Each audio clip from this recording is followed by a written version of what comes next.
to welcome everybody to the Coaches Pod. This is Coach Jeff Williams along with Coach Bray Cook. We've got an interesting guest today, agent J.R. Carroll. We're going to get into this, and we've talked to everybody about. We've heard from one side of the story on NIL. It's going to be nice to hear a little different perspective, a little different side, and some stories and things that you're dealing with. Well, let's get into it, J.R. I mean, you grew up in Whitehall, right outside of Pine Bluff. Talk to us a little bit about your growing up and what kind of led you into this field. My mother worked at NCTR, which is the National Center for Toxicological Research, and my dad was a bank auditor, so I kind of got raised by two pretty big nerds, and so I did accounting and then CPA and then law school, and was on my way to being a tax lawyer. What was funny was because of my background, I always sat in the back of class, never talked to anyone, had no interest. Quite honestly, if I've got a fantastic Usain Bolt impression, all you have to do is kind of put a microphone in front of me and watch how far I sprint. But somehow, some way, I've gotten backwards into this thing, and quite honestly, it started with Ryan Mallett and his parents, kind of asked me to help guide Ryan through his life, and it was just supposed to be a one thing. I didn't want to be a sports agent, had no intentions, and quite honestly, every single year I say, this is my last year. My last guy, my last year, I don't want to deal with it. I'm 48 years old. I can't relate to these kids.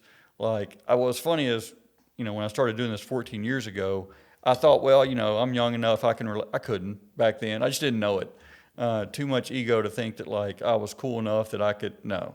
But what happened was, after Ryan, there was a kid from his high school, and his dad, Gene Hamilton, comes up to me and says, hey, if you're doing such a good job for Ryan, I want you to represent my son Kobe. And I was like, well, this is just a one-time deal. And then Kobe Hamilton became Jarius Wright, that became Travis Swanson, that became Frank Ragnow, that became Yoda Froholt, that became Jonathan Williams, Treylon Burks, Dre Greenlaw, and Pooh Paul in this year's draft, and then I've got the guys in college, which are Luke Hasz and Isaiah Sategna and Jaylon Braxton, and I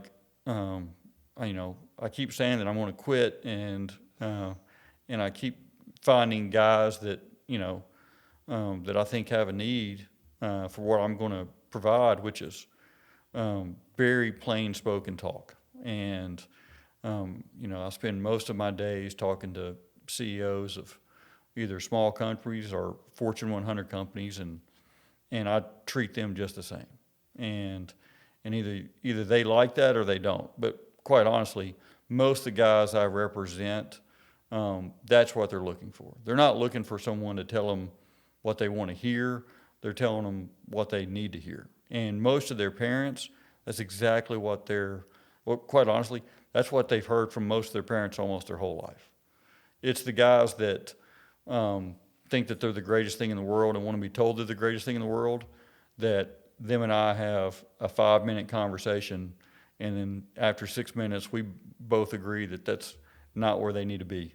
Well, you talk about you kind of just fell into this, Yep. And obviously you talked about starting with Ryan, and then you've really collected a lot of guys with the Arkansas ties. Talk to us a little bit. Is that, or you like you said, you started with Ryan and it just started adding. And I had quite honestly, I had a universal rule that if you were not from Arkansas or did not go to the University of Arkansas, I wasn't interested in representing you. I've been a practicing attorney for 22 years. I work at a firm that has almost 600 lawyers, and that's what I like to do. But I also enjoy mentoring these kids. I taught sports law to second and third year law students for 8 years just because I wanted to. There's obviously zero money in being an adjunct professor at the law school, but I enjoyed just mentoring young people. But also, I wasn't going to get on a plane and fly to some university and talk to some kid. Like, I had no desire to do that. And quite honestly, like, I have Chris Paul, which is my first player in 14 years outside of Arkansas, and his dad drove from Cordell, Georgia, and knocked on my front door and asked me to represent his son. And I told him that my phone works, and he said, I thought this would make an impression, and I was like, it does. Absolutely it does. And so, and now that I've got guys that have started here that are, kind of branching out, it's making life more difficult. For example, that, like, because I've only represented Arkansas guys, it never crossed my mind that, the University of Arkansas would never have their pro day during the state of Arkansas's spring break. And so my family and a bunch of families from Fayette were going snowboarding in Colorado, and I look up and realize, hey, Ole Miss's pro day is on the Friday where I'm supposed to be snowboarding. So all these travel plans are planned and booked, and now we've got to just move it all around and me fly out by myself and all that good stuff. That's the life of an agent. I mean, you got to be 100 different places a little bit.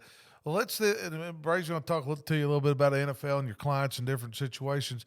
Let's talk about NIL. Okay. I mean, end of the day, and we've kind of, like we talked about starting the show here, we've heard one point of view. We've talked to a lot of coaches all over the country in different conferences, in their aspect and what they're telling us, what they're on their side, what they're dealing with. What are you dealing with in that deal as far as, this thing came out a couple of years, you got to educate yourself and, what's legal, what's not legal, how's this going? Talk to us a little bit on the player and family point of view, and what's that look like, and every family and every player is different, but what's that look like? Well, what's crazy is I was asked to speak at the Clinton Lecture Series, and I know this because my son was, it was 10 years ago, because my son was 7 years old at the time, because that was part of the speech. So literally I've been dealing with, and they asked me, they said, you can talk about anything you want as long as you talk about college sports. People are interested. So I talked about NIL literally 10 years ago. And I said, ladies and gentlemen, if I get on the NCAA's website right now and I go to the search bar and I type in Johnny Manziel, the first thing that pops up, a bunch of links on the NCAA's website, is they are going to sell me a Texas A&M #1 jersey for $79.99. Now, the NCAA doesn't profit off people's name, image, and likeness. However, I didn't type in anything about A&M. I didn't type anything about football, and that's the first option I got. I said, not only that, the University of Arkansas does not profit off players' name, image, and likeness. And my son is 7 years old. When he wakes up, sometimes his favorite number is 1, sometimes it's 11, sometimes it's 7. But what it's never been in his entire life is 86. And the only jersey that you can buy at the University of Bookstore is the 86 jersey. Now, Trey Flowers is the best NFL prospect that the University of Arkansas has. He wears 86.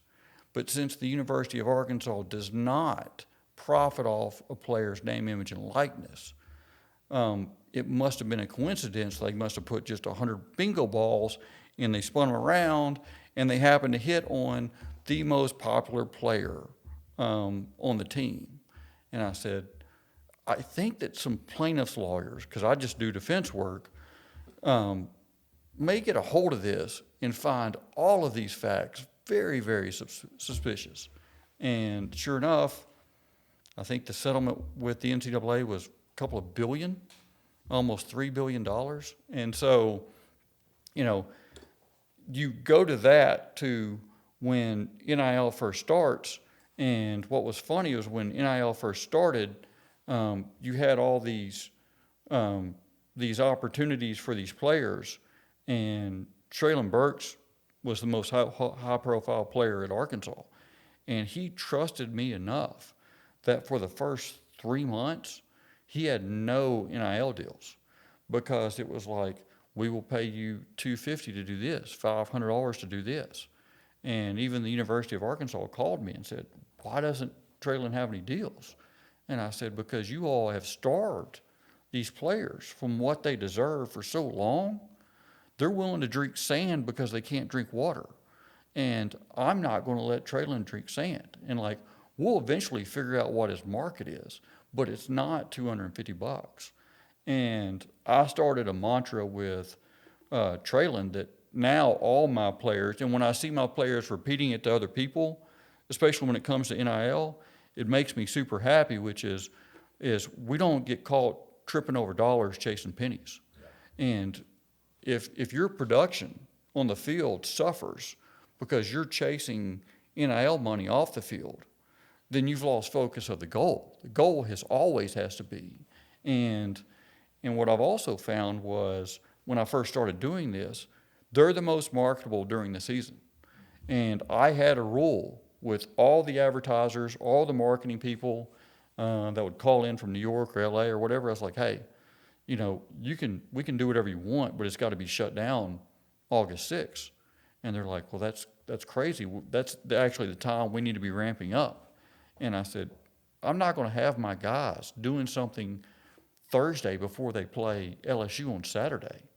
I said, one, it takes away from why they're here. Secondly, even if it's 30 minutes, and then they go out and they get blown out by LSU, you know what the perception is going to be? I said, it could be 30 minutes of where it's just, you know, on a Thursday, and Bray knows, Thursday before Saturday, you've got 30 minutes of your time. But if it's used improperly, then the player's going to get bashed for it. Well, talk to us, and that happens. Yeah. I mean, you know it. We all know it. You know, somebody loses a game and drops the ball, and you know, we're playing Twitter this guy, starts you know, heating blah blah. You know, I mean, that's just the way it is.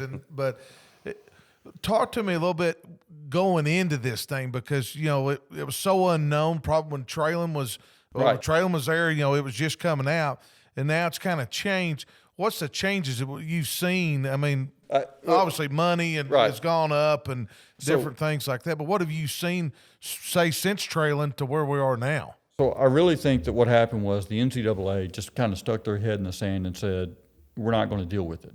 And then you had some big states, I think there was like 8 or 9 states like Iowa, that said, hey, on July 1, we're going to start letting our guys get money. And Iowa specifically set up like this fireworks deal and said, we're going to let our guys get paid, and if you want to sue us, NCAA, sue us.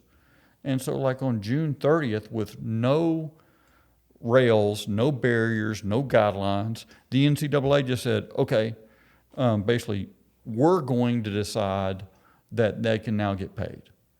And because they saw the guillotine coming, but by delaying, and like what the state of Arkansas and the University of Arkansas did, I thought was fantastic. And they said basically, hey, we're going to let our guys get paid, but they're going to get paid January 1 of the following year. Basically saying, NCAA, we're not going to get left behind, but we're going to give you 12 months to figure this out and like put up some type of rail so this thing doesn't go right off the cliff. And the NCAA refused to do it. A bunch of other states said no. And so what you saw is the morphing of NIL. At first, it was literally small deals, $500,000 deals, doing deals for banks, doing deals for car lots, for restaurants, that thing. And then it has morphed into where, you know, you knew it was going to go, which is basically these collectives. And then still, I think that there was this outside impression that the lottery handle got pulled and that all these players are making a truckload of money. Whereas in reality, you had 10 to 15 guys making money, and then the rest of the roster wasn't making anything. And like, you know, what gets really blown out of proportion is you say, well, you'll see this person having a Corvette and a Lamborghini and whatever. And quite honestly, those are really just like quarterbacks. Quarterbacks are the only ones that are really getting paid an obscene amount of money on the college level. you'll have, if you've got an unbelievable wide receiver or you've got an unbelievable defensive end, they'll get money. But for the most part, I don't think what the public understands is, like, if you're a lineman, until this year, like, your NIL money was like $40,000, and you've got to pay taxes on that. And what I didn't know and what I didn't see coming was, I had a player and he was making $100,000 and he was getting $10,000 a month, and I didn't see his lifestyle change at all. And I said, hey, make sure that you have $30,000 put back, you're probably more like 35 for taxes. And he was like, well, I don't have that. I was like, what do you mean you don't have that? Like, I hadn't seen you buy anything. And he said, well, I keep $1,000 to live off of, and then I send $9,000 back to my parents. And then I started talking to more and more players, and it was all of these players were basically taking this money and sending it back home. And so there's this impression that, hey, these players are just going out and buying chains and cars and all the jazz. And like, yes, there are those exceptions. But for the general rule, most of all that money is going back home. And it's not until actually this year, when the collectives really ramped up, are you starting to see people get real money. And quite honestly, all of these universities are now bootstrapping their collective deals based on the revenue share that they're now required to give. It's not like they have a choice. They are legally bound, pursuant to the settlements that they've reached, to start paying all the athletes, their share, whether you want to call it the fair share or equity share. I wasn't part of the decision making, but the NCAA was and the universities were, and either they agreed to it blindly or they think it was the right thing, and I think that it's the latter, which is they know that these kids, deserve that money.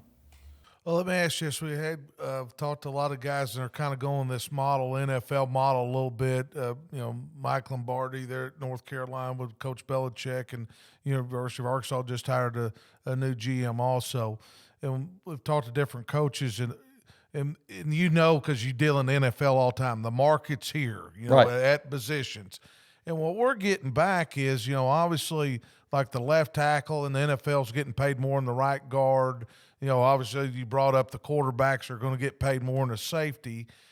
Are you seeing, they're putting certain market on that position and moving on? But like we had Coach Pittman was on talking about, well, the right tackle thinks he ought to get paid as much as the left tackle. And so that model is not in college. Looks like it's not like it is in the NFL where markets are set. Or am I wrong? Or I think that it's more of the NFL model, and not only that, I think that the players understand.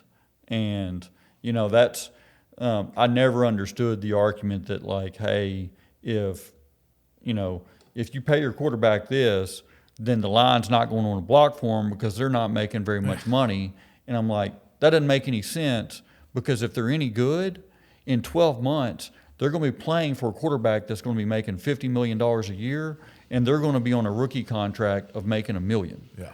And, like, I just think that, like, people outside of the college students don't give these guys credit. Like, they know their role, and they know what they're worth, and I think that, like, it's been an adjustment for coaches, because for the first time players can actually determine their worth. And it's not like, you'll have outliers that say, a lineman that says, I just want $500,000.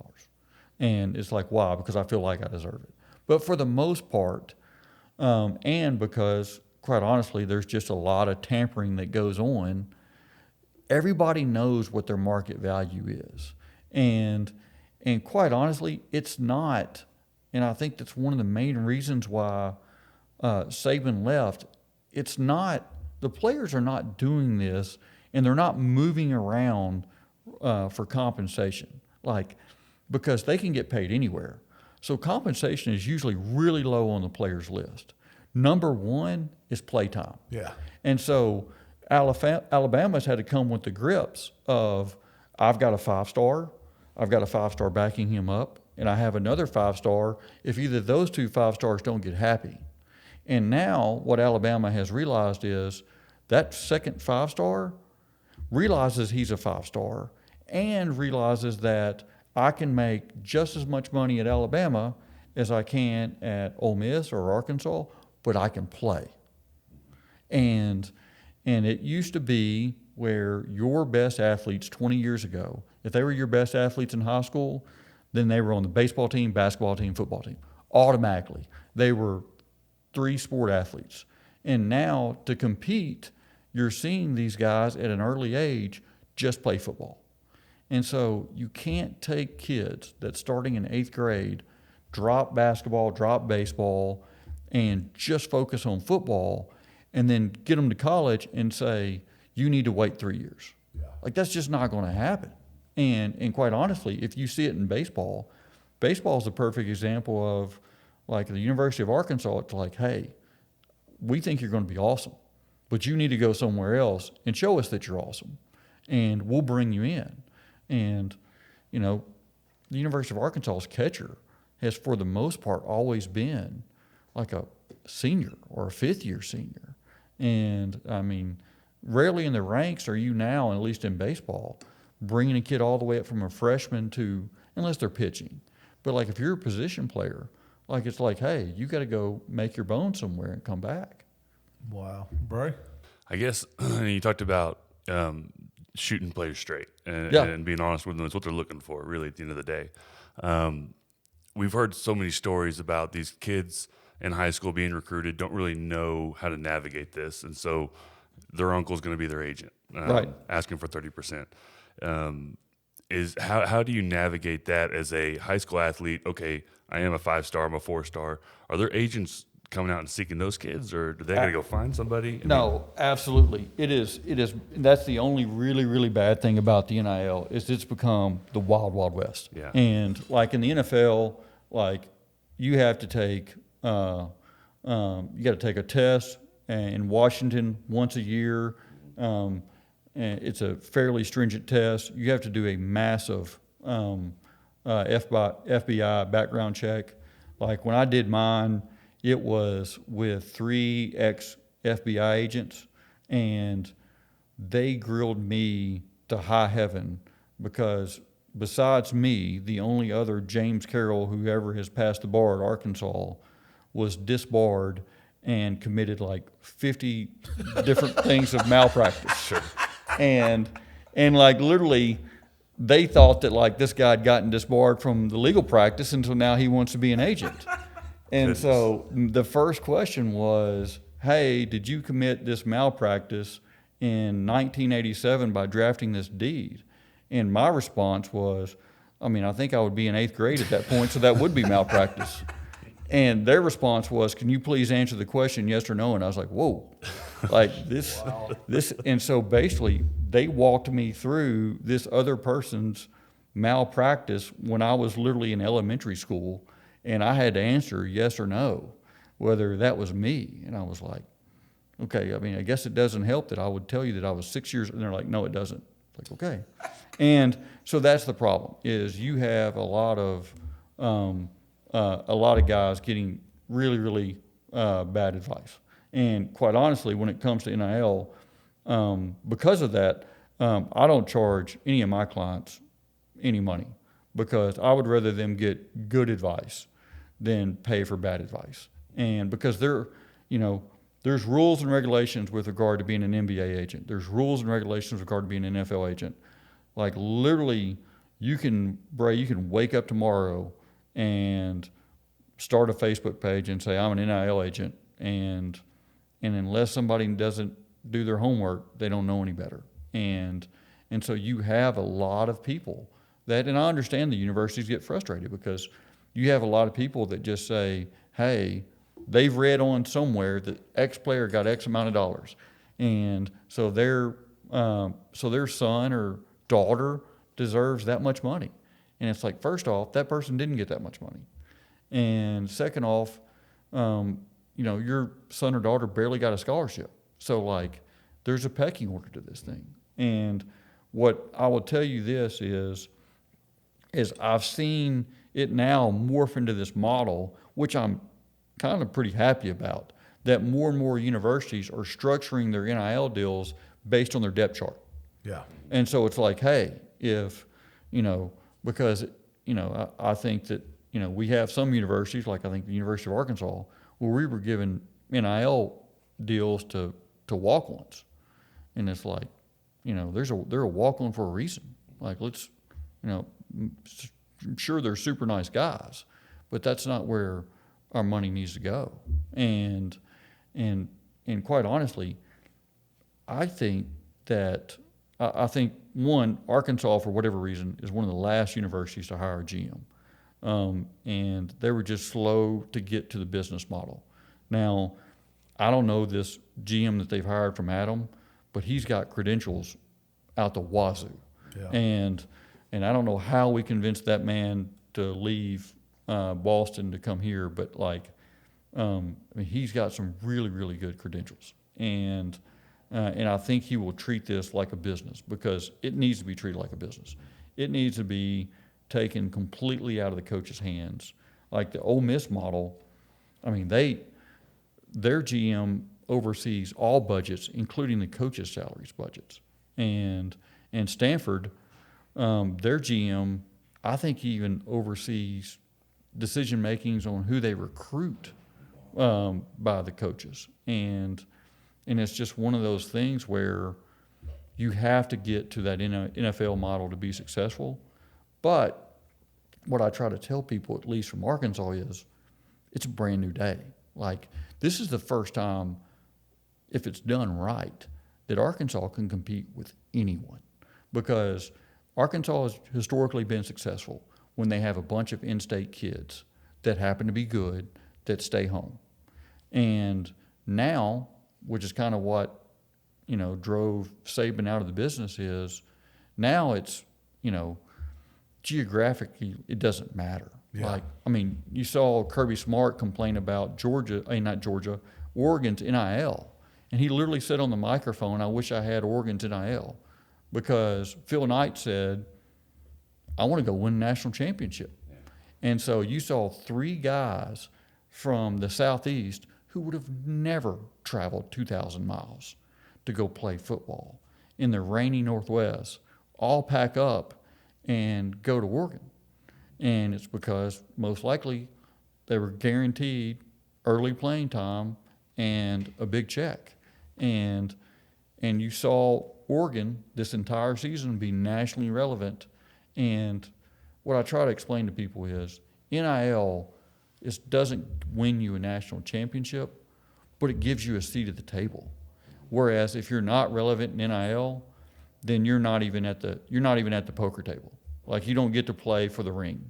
And so when, some people got frustrated with how Arkansas basketball started off, it's like, yeah, we're nationally relevant now in basketball. But a lot of things have to fall into place to get, to a Final Four or a national championship. Like, you can't buy your way to a national championship, but you can buy your way to the position where you can actually be part of the race. Yeah. And I guess that's what is confusing to fans. Not a little bit, a lot, is the Arkansas edge and what they're doing. You mentioned earlier, telling some stories before we started this thing, about there's some schools that are really serious about NIL. Yeah. And who are doing it. Well, what are they doing that is so different, I guess, than the rest of the country? Well, they're just really organized. And what I think that where I think collective should go, and I think that where the University of Arkansas collective should go, is collectives should be treated like endowments. Harvard has a $3 billion endowment. And what I think that where collectives need to go is, you need your big boosters to basically create an endowment to where your NIL roster comes from the interest of that endowment. Because what I am seeing is NIL fatigue from from boosters, because not only that, you have a situation where, it's kind of like the university is fighting its own players for the same dollar. And not only that, you see, the biggest thing that I hear from my clients is I'm getting asked to donate X amount of dollars to the NIL, but I also have to make all my contributions to keep my seats and everything else. And I ask how much credit I get for donating to the NIL, and it's zero. And it's like, but I'm still spending the money on your behalf, but I'm not getting any of the credit. And that's an issue that's got to be resolved. And I think that if you can create some type of fund where it starts funding itself, you'll see a lot more productivity. I mean, I think that, quite honestly, with the basketball team, I think that entire basketball team is being funded by two gentlemen. And if it wasn't for those two gentlemen, we would be in a tough spot. And I think that, it's the chicken before the egg argument is, you're asking people to donate for a product that's not there yet. But if it gets there, the classic example is quite honestly is Ole Miss. Ole Miss was bad, and then they got good, and then NIL hit, and it was like, we would like for you to donate to NIL. And it's like, sure, you're providing me a really good product, or at least a better product than what we've had. And so where you find Arkansas and lots of different universities is, we need you to donate so our product can get good. But you have resistance because the product's not good.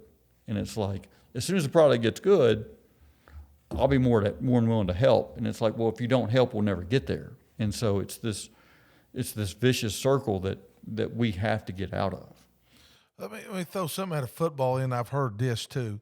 SEC's dominated for good gracious for a long time. And just talking to people, you look at Penn State, the graduates there, Ohio State, and those people are East, and they've just got so much money, and they're in Michigan, and those alumni, and pouring into that part of it. Where the SEC, not that what the SEC doesn't have money, because it does, but people are saying they don't have that type of money. Do you see maybe, Big Ten won it this year with Ohio State, which they got a great program. They could win it every year the last 20. But do you see a shift a little bit just because of the money part of it to the Big Ten and the SEC? I mean, a little bit, but to be real honest, if you would have polled Ohio State fans halfway through the season, especially after the Michigan game, yeah, it would have been probably at least 40% of their fan base would have said the coach needs to be fired. Yeah. But for NIL, they now have a national championship coach. And that's the biggest difference maker is your roster can completely and utterly change your opinion of your coach. And Ohio State really went in on their NIL. But I think also I saw a report where Ohio State ran a negative deficit with regard to the program. Wow. And on the other hand, Texas had a pretty big surplus. And quite honestly, I think what you find in, I hate to use the SEC term of it just means more, but you have more of a college fan base in the South than you do in the Northeast. And so I think it's harder to get those dollars in the Northeast, even though there may be more dollars there. I think it's harder for the universities to get those dollars than the South. I mean, for example, the University of Alabama, when Nick Saban was the coach, I think for a 7 or 8 year span, had more money donated to non-athletic departments than any other university. And it was a simple situation where the university said, or the athletic department said, we're good. However, if you would like to donate to the geology department, we would love for you to do that. And the fan base said, absolutely. I know, like Bobby Knight built a library there in Indiana, just off their part. Do you think this deal's sustainable? I mean, you've talked about some changes. You've seen it where it started, where it ended. I mean, not where it's ended, but where it's at now. Is it sustainable? What are your people telling you on y'all's end as far as, I keep hearing salary cap. I keep hearing, those type of things. Multi-year contracts. Multi-year contracts, different things like that. What are you hearing on your end of that? Well, first off, I haven't seen one university file bankruptcy yet. And last time I checked, they're funded by our tax dollars. Yeah. And so, and secondly, now, what they're doing is a lot of the money that these players are going to be getting are just from TV and media revenue, so it's not even really coming from the university.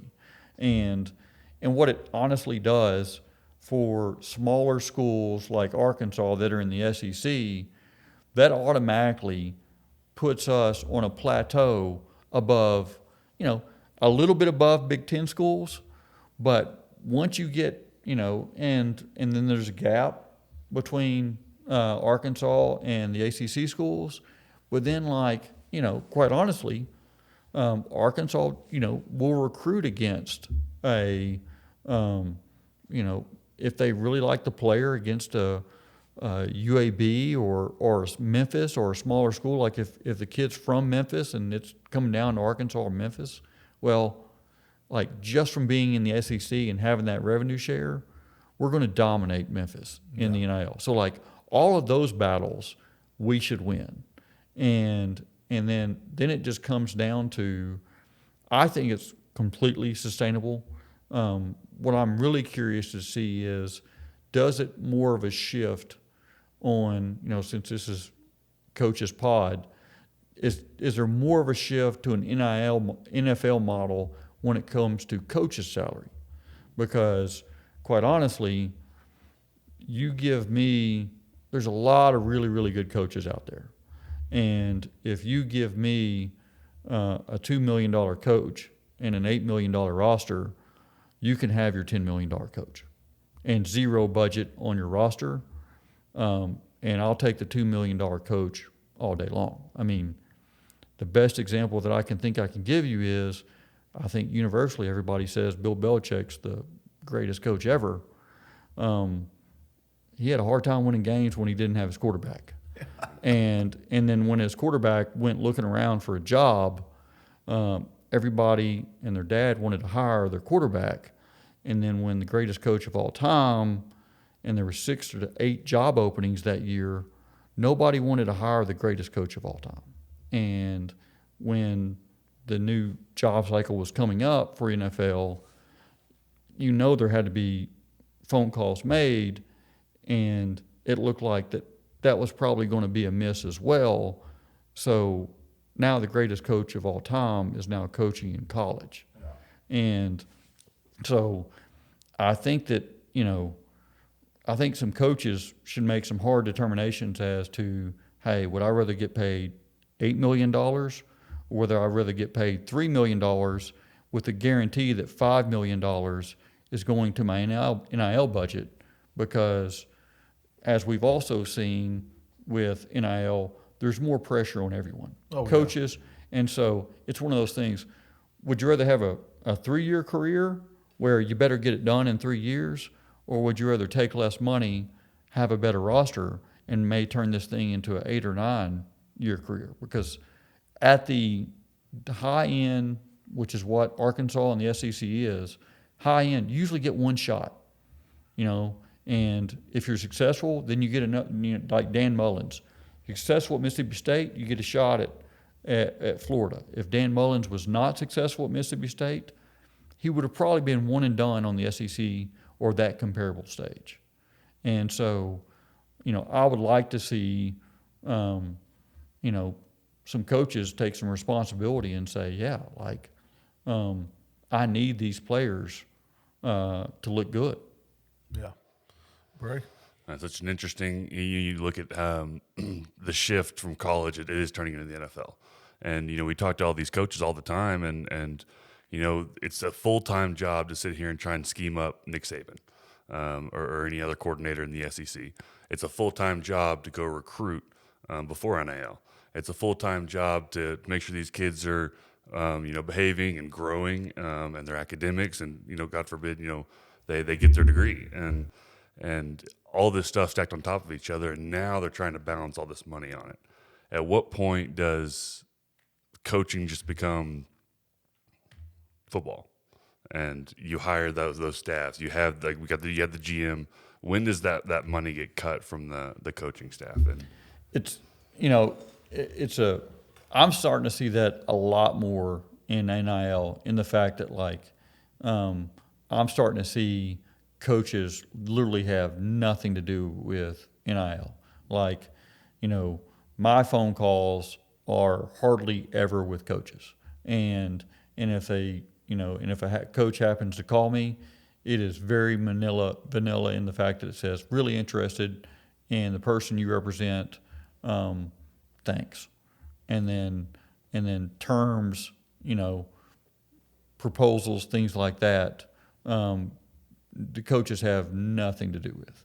And quite honestly, I think that that's where it needs to go, because you're going to see, coaches have, lots of coaches have reputations. And you'll hear coaches say, yeah, coaching under that coach, 3 years under that coach is like coaching 20 years. And that was before NIL. And so, there's only so many hours in the day. I've heard from coaches that hey, I've been doing this 15 years, and Coach Lashley say, hey, doesn't your son have a football game tonight? And he's like, yeah, but I got this. He's like, yeah, what are you doing here? Go. And that's, that's coaching is always, even on the high school level, you'll talk to wives and they'll be like, yeah, so I'm not going to see him for 3 months. And as Bray, as you know, you can be the greatest high school coach in the world, but if you don't have the guys, it doesn't matter. And if not only that, if the team you're playing on Friday night has an unbelievable quarterback, not much you can do. It's just, what I try to tell people when they complain about how much quarterbacks make in the NFL, I say, listen, there's 7 billion people on this planet, and there are 32 multi-billion-dollar corporations, and they can't find 32 people to do the job right. And it's and there's no one stone that hasn't been unturned, and they can't find 32 people in the entire world that just do one job, just do it right. And that's what I also tell people is, Saquon Barkley became the highest paid running back in the NFL. If he was a wide receiver, he'd be the 19th paid in the season right now. And it's just because there's a lot of guys that can play running back, and it's just supply and demand. And Saquon's the best of, right now he's the best doing it. And he wouldn't even be a top 10 wide receiver as far as payment. Goodness. And then that's, obviously that's kind of where you got your start talking about Ryan and in the NFL. So that's where most of your experience with on the sports side of things has been, correct? Yeah. And we just talked about some of the free agency stuff you've dealt with this week, which has been kind of crazy. What's the difference in representing a kid like, Frank or Dre, when they come out, they're going to get drafted. What is your job when the guy's going to go, early and big? Right. Versus, that free agent or the free agency process. How do those look different? Oh, I'll tell you this. The better the guy is, the easier the job is. Yeah. I can distinctly remember having a conversation with the Minnesota Vikings, and they had a late second-round pick at the Combine. And I said, I really, really want y'all to take Frank with that second-round pick. And the Vikings were like, man, that's too high for Frank. And I was like, he's worth it. I promise you, he's worth it. And then Frank goes to his pro day, and at 320 pounds on a remanufactured ankle, jumps 34.5 and then just does everything. And the greatest thing was there was only one GM there, and that GM had a late first-round pick. And I talked to him and I said, hey, I think he's going to be a first-rounder. And he looked at me and he said, JR, I don't get on the plane for second-rounders. Yes. And I was like, what point well taken. And I called Minnesota and I said, I think you're going to have to jump above this person to get them in the first round. And they were like, you just literally begged me weeks ago to take him in the bottom of the second. I said, things have changed. And so the draft process, and like if you've got a lower round guy, like you have to, drum up that interest. But because if you have a top first or 4-round guy, there's enough money involved that they have to do their homework. And Justin Jefferson was the 6th wide receiver taken. Like, they still get it wrong. But at that point, when you're top 3 rounds as an agent, there's not really anything that you can say because the film just doesn't lie. And also agents lie. So like, they're going to take what you say, but mostly what they're wanting to know from an agent is, tell us about the person off the field. And we're going to double check. I mean, like I had Warren Junior High call me and say, one of the teams asked for Treylon's junior high transcript. I heard you're his agent. Can I give this to him? And I was like, yes, you can give it to him. Wow. And then I said, wait a minute, did he make good grades? And they said he made all A's. I was like, great, give it to him. And then with free agency, it's a lot of cat and mouse, and it's it's easier when you have somebody like Dre because of what he's shown on the field, and he's got the injury issues that that he's had to deal with, and those are concerns for teams, but it's one of those things where that's more on the team than it is me. They have to balance the talent versus the risk. And because, linebackers like Dre Greenlaw just don't grow on trees. They just don't. I mean, and Ryan told me, and I didn't get it till Dre Greenlaw. Mallett told me, I was asking him about team, and he was already in the pros, and I was literally asking him about Arkansas. And I said, and I don't remember what year it is, so I can say it so I won't offend anybody. But I said, man, I think we're going to be pretty good this year. And he's like, defense isn't going to be that good. And I said, man, on paper we look really good. He said, yeah. He said, JR, but not on offense, but on defense you have to have dogs. And I said, what do you mean? He's like, there's a different mentality to playing defense. And I'm an accountant and lawyer. Like, I watch football and I played football in high school, but that didn't resonate to me until the first time that I watched Dre play. And I was like, okay, so that's what he means. Yeah. Like there's fear now. Like, you can act like you're not afraid when you see Dre coming at you, but he doesn't believe you. I don't believe you. Your parents in the stands don't believe you. Like, when Dre's coming downhill, that's a whole lot to deal with. Yeah, yes it is. He's a very valiant player, man. No doubt about that, man. And quite honestly, when he played the Rams this year and he had 8 tackles in the first half, like, even the cornerback for the 49ers was like, yeah, we have to play harder when Dre's on the field because he demands it. And because, quite honestly, I can hit somebody as hard as I want, and they're not going to say anything to me because he's going to be about 8 feet away. And this year, I got a letter in the mail, and Dre got fined for a hit. And I called Dre up, and I was like, Dre, you're going to IR. What's this about? And he said, yeah, the cornerback drove my wide receiver all the way, 6 yards into our bench. He's like, so I put him down. And I said, so I sent Dre the clip of the movie Friday that said, you got fired on your day off. I said, how are you going to get fined when you're not even playing? But that's Dre's mentality. Yeah. And then... Well, he got it, him and Big Dom over at Philadelphia. I mean, that was, I was like, Dom, you don't know who you're messing with, this guy. That's it. Yeah. It's a dog mentality. It What is. it is. No doubt about it.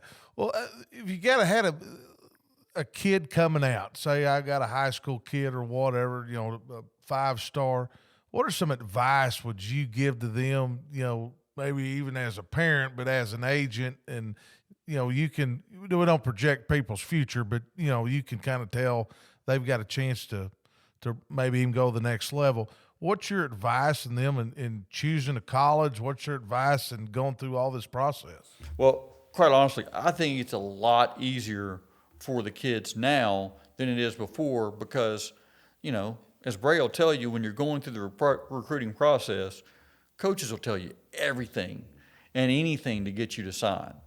And quite honestly, they can tell you that, and then you sign, and then it can be a whole different picture, and then you're locked into staying at that university. Now, quite honestly, there's a lot of accountability that the coach has got to have, because if they don't back up what they tell you, then you're going to see the kid in the portal pretty fast. And so what I would tell parents is, listen, it's more, the money. First off, there's a money aspect. Then there's a tax aspect. So like, if you have one school offering you $50,000 and you have another school offering you $70,000, take off 35% of that. Is that really why you should make a decision? Like, no. I mean, you need to be looking for where you think you're going to be happiest, where you're going to have the biggest opportunity to play. Quite honestly, of all the guys that I've represented that have transferred from one school to another, they've never transferred for more money. And quite honestly, they're usually, almost always transferring for less money. But they feel like that they have a better opportunity at another place. And, I can give you a prime example of Luke Hasz had well in excess of more than 6 figures to be somewhere else besides Ole Miss. And Luke just felt like that was the fit for him. And you're always going to look at compensation, but quite honestly, when you're somebody like Luke, whatever the compensation is going to be, it's going to be the same basically across the nation. Like no one is going to call Luke Hasz and say, will you come to Notre Dame for $10,000? So like the money is, it's amazing how much the money gets blown out of proportion when it's really not a factor in the kids' minds. Bray would probably agree with me that if somebody said, hey, Bray, we know that X University is going to pay you $400,000, but we're going to pay you $800,000, but we're going to need you to sit for 2 years. Yeah, I'm out on that. That's it. That's it. Like it's not even a discussion. It's like, hey, Bray, we're going to double your money to come here, and every athlete answers just like Bray. It's and to us as adults and not 18, 19, 20-year-olds that are athletes, we're like, hey, $400,000 is a lot of money. And to an athlete, it's like, so yeah, 6 days a week, I wake up at 4:45 in the morning and to play football, not to watch somebody else play football. So I don't really care what the number is. If you don't check this box first, we'll get to the compensation box. But if you can't check this box, there's no reason for us to have a conversation, which is why you see big teams like Georgia and Alabama losing their depth, because it's just more important to those kids. I got some hypotheticals for you. Yep. Some questions. A little more realistic to start, and we'll get a little, Okay. we'll just get a little wild there at the end. I've got a buddy who coaches football. Do you represent any coaches or do any agency like that? I represent position coaches, Position in coaches. college. He's a position coach. He's been D2 most of his career. He was a D1 analyst for a little bit. He's currently a coordinator. Has done some really good things, but is really concerned about the jump from D2 to D1. Doesn't have an agent, and was kind of asking for advice. What is his next step in his career? And obviously, right now, he's focused on watering the grass where he's at and, Right. and doing well. But he's not sure what his next step is. In that step, it's pretty easy. What it is he needs to build a relationship with a coach that he thinks or coaches. You want to have a wide net of where you think that's going somewhere. I mean, take the defensive coordinator for Purdue. I mean, he was a grad assistant at Arkansas. He worked his way up to. I mean, he's not even 30 yet, and then he became the linebackers coach. And then Odom went to UNLV. Odom brought him with him to allow him to be the DC at UNLV. Now he's a DC at a Big Ten school, and he's not even 30. And it's those relationships. What coaches want, and you probably know a lot better than me, is they just want to have trust in the guys underneath them because they have so much on their plate that and if you're a D2 guy, I mean, Chip Kelly was a D2 guy, and you've got to do something to get you noticed. And quite honestly, what also helps, I think Gus Malzahn would probably agree, if you can bring some players with you, Sure. it helps the cause. Yeah. Yes, it does. Okay. All right. Second hypothetical. So you mentioned you're on this your ski trip. You got to bounce out. You got to go rearrange some stuff. Sounds like you got a lot on your plate. Right. If we get this question all the time. My players need an agent. Where do we send them? What do we do? Would you ever look for somebody to work for you and represent some Arkansas players, getting some NIL? It would be tough because that's why I've never let my guys, the roster of my guys, get into double digits for the simple fact that, I don't want to get emotional about it, but when I represented Ryan, he fired me and I quit every night for 6 months straight. Uh-huh. And to the point where my son knew when I was talking to Ryan, and because I took all my phone calls in our house unless I was talking to Ryan, because I wouldn't cuss in front of my kids, but when I started representing Ryan, every word was a cuss word. And Amy would even say, I don't understand, you all hang up on each other every night. And then you wake up every morning like it didn't happen, y'all didn't spend the last 10 minutes screaming at each other. And then, 10 years after that, Ryan asked me to be his best man. And 3 years after that, his mom asked me to be the keynote speaker at his funeral. And you can't do that if you have 40 guys. Treylon asked me to be a groomsman in his wedding. There's 11 guys under the age of 23 and one dude that's 47. I mean, something's wrong with this picture. And so not only that, I think that all of that and that trust and that relationship, all of that goes away the first time they have to talk to somebody else besides me. And it's quite honestly been my biggest fear. And it's not only my biggest fear with regard to my athletes, but it's my biggest fear with all the CEOs that I represent. I had one CEO call my assistant and ask if I was okay. And she was like, yeah, he's fine. He's in his office. What's going on? He's like, well, I called yesterday, and for 10 years, he's never let a return phone call last longer than 5 hours. and he hadn't called me back. And I just didn't get the phone call. But I had built up that much trust that they literally thought that I was in a ditch somewhere because they hadn't gotten a phone call back. And not only that, at that age of 20, 21, 22 years old, like, they're putting a lot of faith in somebody that they kind of have a relationship with, but I hadn't earned that trust. You know, it's not, I haven't been representing these kids for 5 years where, like, when I say something, and I tell them all the time, like, it's going to be a roller coaster.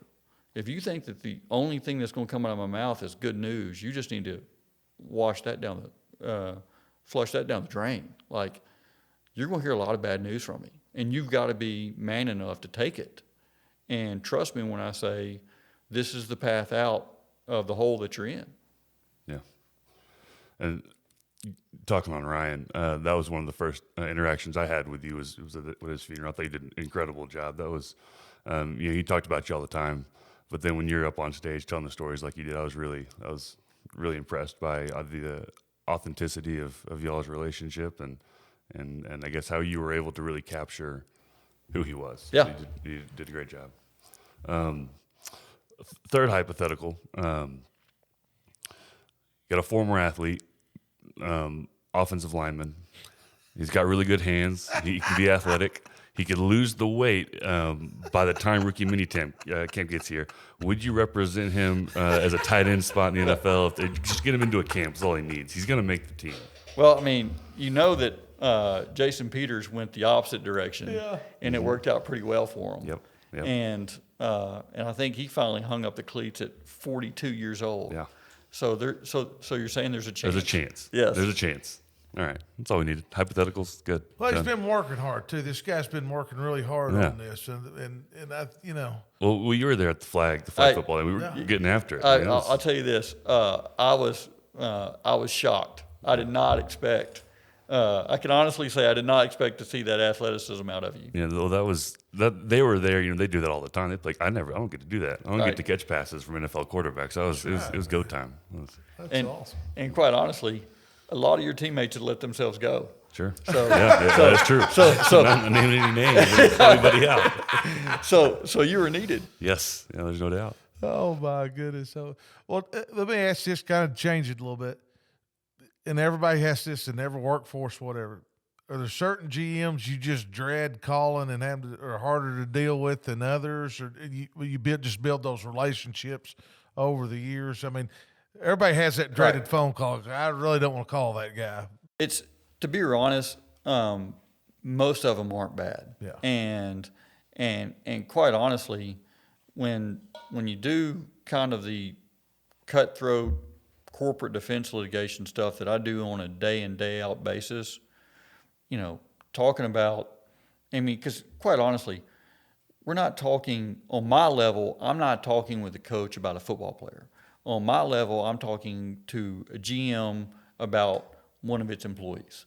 And so it's literally just talking to someone on a corporate level as to what we need to see from the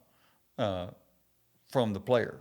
And, I've only had one interaction that was pretty hilarious, which was 3 years into Jarius Wright's career. He wanted to make a switch. He called me. I started representing him. I was meeting with the Vikings about another player that I had in the draft. And I said, by the way, I represent Jarius Wright. Would you like, it's during the offseason, is there anything you think he needs to work on? Just very vanilla question. And the GM just dog cussed me. And he said in so many choice words that it would be nice if Jarius Wright would come to work on the proper weight for once, and 12 expletives, the right weight.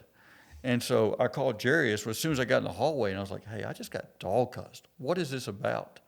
And Jarius was like, man, I always show up overweight, but like 3 days of running, I'm in the perfect weight. And I said, Jarius, if you can get to the proper weight in 3 days, that means you don't do anything in the off season. He's like, yeah, I don't do anything in the off season. And I was like, why don't we do something in the off season? Just a little bit of something. And Jarius was like, call that man back and tell him what number he wants. And so I was like, I don't know if I want to call the man that just cussed me for 10 minutes, but I called the man and said, what's the number? And he gave me the number, and Jarius came in on that number. And GM called me a week later and said, hey, if all that takes is telling Jarius what he needs to do and he's going to do it, he said, if he has a good season, we're going to extend him. And sure enough, he had a good season and signed a really big extension, and away we go. But besides that, most of my conversations with the GMs, we can really relate, because the NFL is more about accounting with a little bit of football in than it being football than accounting. And so since I have an accounting background, like I understand and speak their language. It's not well, I think that my player is worth X amount of dollars. It's, can they afford it for that position group? How does that puzzle piece fit in with all the other salaries at that position group? How does that puzzle piece fit in with what money they've got allocated for defense? What contracts do they have coming up next year that's going to also change all of that? And there's all these timing mechanisms that if you don't get the accounting piece, it just seems like that it's strange. I mean, I used to, when I taught at the law school, I said, hey, this is when Indominus Sue was at his prime. And I said, hey, does anybody think that the NFL is more about money or more about football? And almost everybody raised their hand and said it's more about football. And I was like, does anybody know who Indominus Sue is? They're like, yes. He's the best defensive tackle in the NFL. It's like, great. He got cut yesterday. So I guess Detroit doesn't want to win football games because they just cut the best defensive tackle. And then the guy's like, well, it's because his salary. I was like, there it is. Now you understand that this is not about football. It's a business, man. It's a business. It's a business anyway.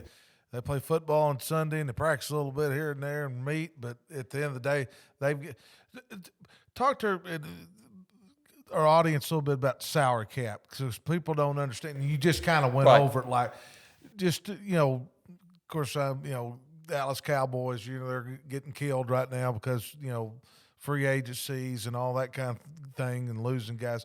Talk to us a little bit how important even like getting a quarterback on a rookie deal, and you can really put your money around the other teammates. And then when you get to a guy, when that quarterback needs that big deal, he's got to be able to perform, make his teammates better because the people aren't around him. Talk to us a little bit about that cap and how that works. So, I mean, if you find a rookie, if you hit in the draft with a rookie quarterback, it's like hitting the lottery. Yeah. I mean, like the 49ers, they basically have been paying their quarterback special teams money for the last 3 years. And what most people outside, inside the NFL is, what most people don't realize is the Major League and NBA have what's called soft caps. NFL has what's called a hard cap. NFL also has a hard floor, which means you have to spend X amount of dollars. And if you go below the floor, say like $5 million, the union will step in, they'll take $5 million from you and kind of divide it evenly among the team. And so it's kind of like an incentive to say, hey, you can spend it how you want to, but if you don't spend enough money, we're going to spend it for you.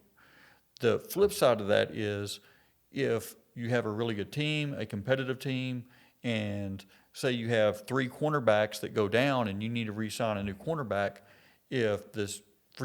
for informational purposes, say the cap is at $200 million and you're at $199 million because you've got a great team like the Detroit Lions, and the cornerback says, I want $2 million, you can't do it. Yeah.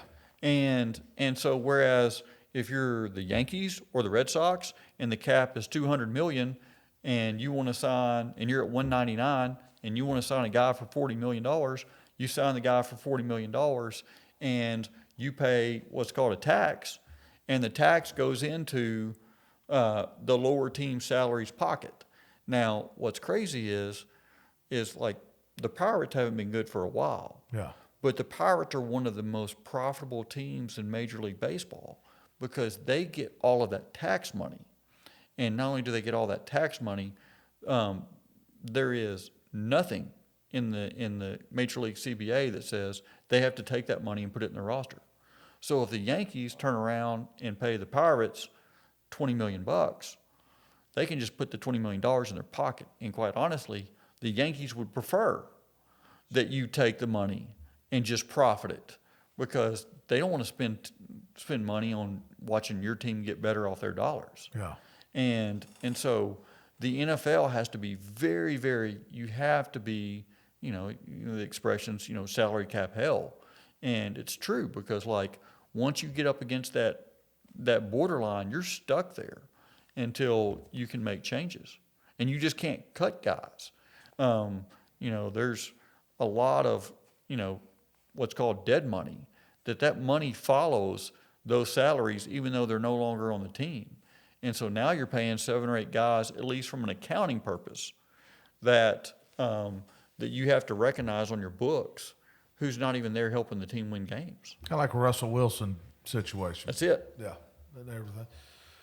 Bray? It's unbelievable. I've learned so much in the last hour. There's so much that goes into it, and at every level. I mean, and the average fan just looks, well, why aren't we winning games? It's right. Like, well, why are we cutting this guy? He's not doing a good job, so go get. And I think that's the other thing, especially in like SEC country. Like if your starting left tackle, who's unbelievable, gets hurt, then his replacement comes in and, the drop-off's going to be a little bit, but not a lot. But in the NFL, if you're paying your left tackle $20 million a year, his backup is probably on a minimum wage contract because you've only got so much money. So, like, if you're just watching college ball and you see a left tackle go down, it's like, it may hurt a little bit, but not a lot. Whereas in the NFL, if it's a big name left tackle, like you're toast. Yeah. I mean, you're probably looking at a journeyman or a rookie at best, now protecting the quarterback's blind side. Yeah. No doubt. Talk to us a little bit. We're in this. We might as well stay with it. The guaranteed contract deal. That was like completely never was in the NFL. I think Kirk Cousins might have been the first. I don't know, one of the first ones to get a big guaranteed contract. Talk to our audience because those guys, the NFL contracts compared to NBA and Major League Baseball are just totally different. Talk to our audience and educate them a little bit how different it is. That guaranteed, the NFL's tough. Either you're playing and getting paid or you're not, and the other ones are. Talk to us a little bit about the difference in the NFL, the guaranteed contracts in the NFL, not guaranteed in the NBA and Major League Baseball. Well, I mean, just the simple fact that the unions in the Major League Baseball and the NBA are just really, really strong. And so, a baseball contract or a basketball contract, as soon as you sign that contract, if you walk out of this room and you get in a car accident and you can't play, you're still getting all that money. Whereas with an NFL contract, the ownership really, really has a lot more power than the union. And so, you have this sliding scale of you may have a contract that's $60 million and you have guarantees of 30, so you know that the contract is worth 30 and you've got to figure out how much of the other 30 the player may or may not earn. And in the NFL, you've got 3 guarantees, but really 2 guarantees. And when I say that is, there'll be three guarantees for, one of the guarantees is if like a team goes over the cap, if you have the cap guarantee, then that means you're going to get paid no matter what, and they're going to have to just cut some other things to get it work. Teams never go over the cap. Yeah. They just don't. So that guarantee is pretty worthless. Then you have an injury guarantee, which is important, and then you have the most important, which is performance guarantee, which means, hey, once you have a performance guarantee, then you're golden because even if you're terrible, they still have to pay you.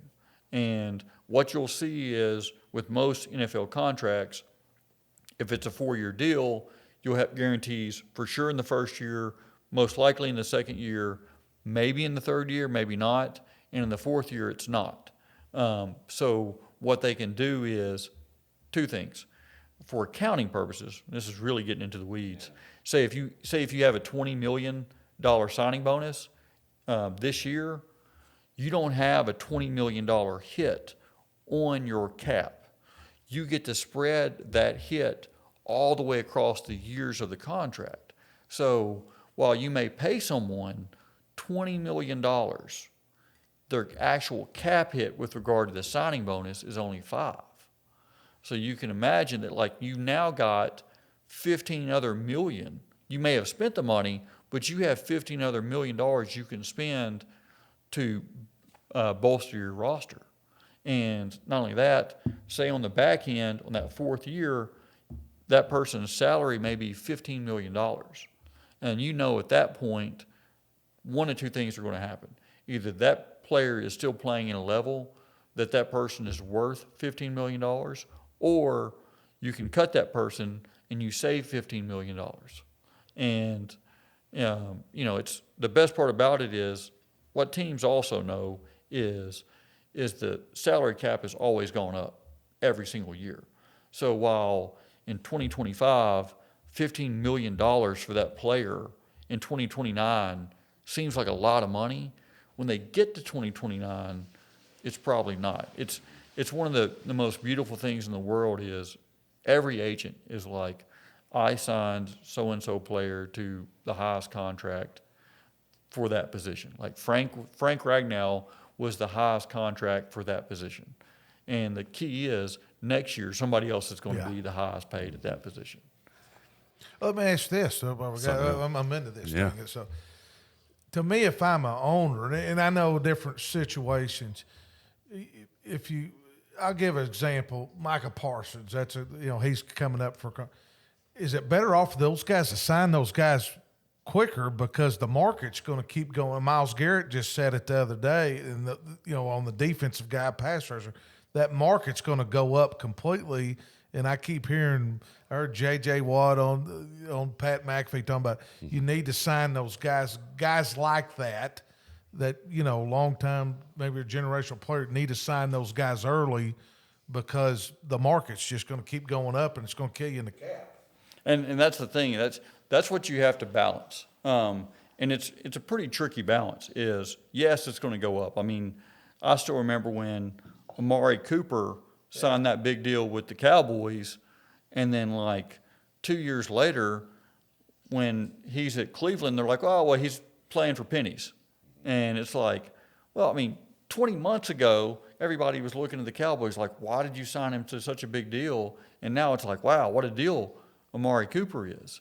And the catch is, what you'll have is, like, when players get drafted, if you're a second rounder or down, you can only sign a 4-year contract. And all of those contracts can only be renegotiated after 3 years. So, like, I think Russell Wilson, the best example is Russell Wilson, after he won the Super Bowl MVP, he still couldn't negotiate his deal because he hadn't gotten through 3 years. And he was the third highest paid quarterback on his roster because both of the backups were on free agent deals. And, like, he's the Super Bowl MVP. He's making $500,000 or something like that. And he's the cheapest. So Brock Purdy, same thing. Same thing. Yeah. But what makes you'll see it in this year's draft is usually you'll see teams move up to the bottom of the first round to draft a quarterback. And the reason why they do that, or to draft another player, you're like, why did the team move from 34 to 31 just to get in the first round because the money's all the same? The big difference is the team in the first round has a 5th-year option, still under a quasi-rookie cap. And so you can lock someone down for 5 years as opposed to 4 years. And to be honest, in this day and age, if you sign a 4-year deal as a rookie and you're knocking it out of the park like Jarius Wright did, in year 3, they're going to come calling for you to re-sign. Because if they wait a year, because like in year 3, at the end of year 3, I'm negotiating with the Vikings and just the Vikings. If they let Jarius get to his 4th year, it's wild, wild west. And And what you think as the Vikings is fair market value for Jarius, someone else may have a drastically different approach. Yeah. Unbelievable. Well, man, I could sit here and talk to you all day about this. I get into this stuff and just the back view of the whole thing, because we have coaches on, right, and we get that view all the time, and it's interesting to hear, the back view of the whole thing and everything.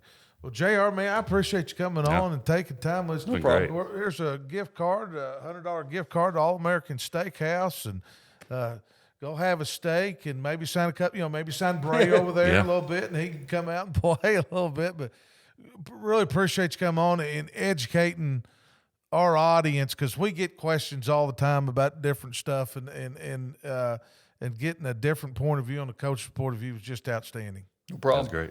Thanks for having me. Well, for Coach Jeff Williams and Coach Bray Cook, we'll see you next time.